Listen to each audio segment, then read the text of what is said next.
Hello everyone, myself Gaurav Kumar. Today's topic for the discussion is French Revolution.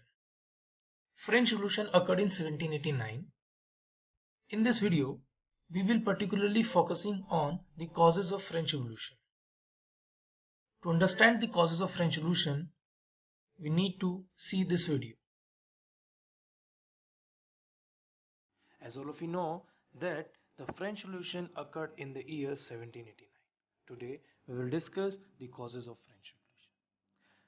We can divide the causes of French Revolution into 5 different categories like social cause, subsistence crisis, economic cause, role of philosophers, and recent cause.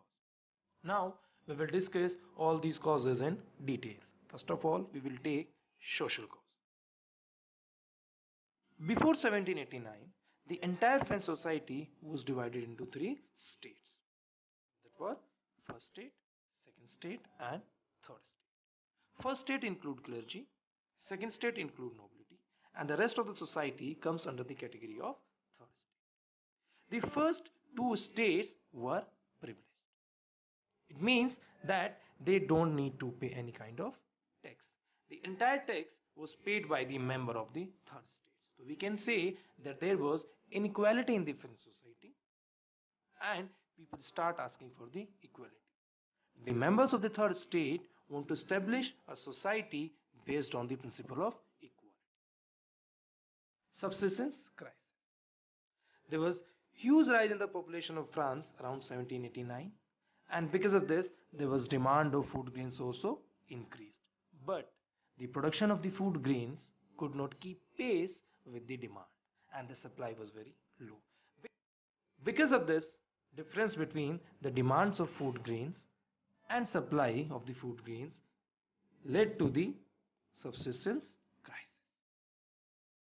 Now we'll discuss the economic cause or economic condition of France before the revolution.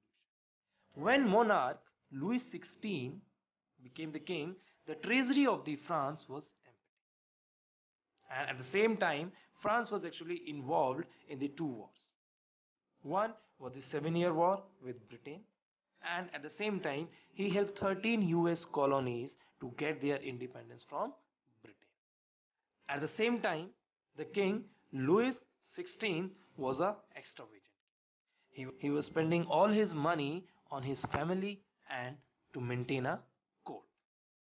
So there was a question in the mind of the people that instead of helping the people at the time of the subsistence crisis, he was spending all of his money on war and himself.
the principle that each state had one vote. This time too, Louis XVI was determined to continue the same practice. But the members of the third state, they said that voting should be based on equality, where one vote to each member and all votes should have equal values. When the king rejected this proposal, the members of the third estate walked out from the assembly in protest and they formed a national assembly. The main objective of the National Assembly was to form a constitution and to limit the power of monarch. So, with the formation of National Assembly, we can say this was the beginning of the French Revolution. So, dear students, today we have discussed about the causes of the French Revolution. We divided the causes of French Revolution into three broad categories: social cause, subsistence crisis, economic cause, role of philosophers, and recent cause. Thank you.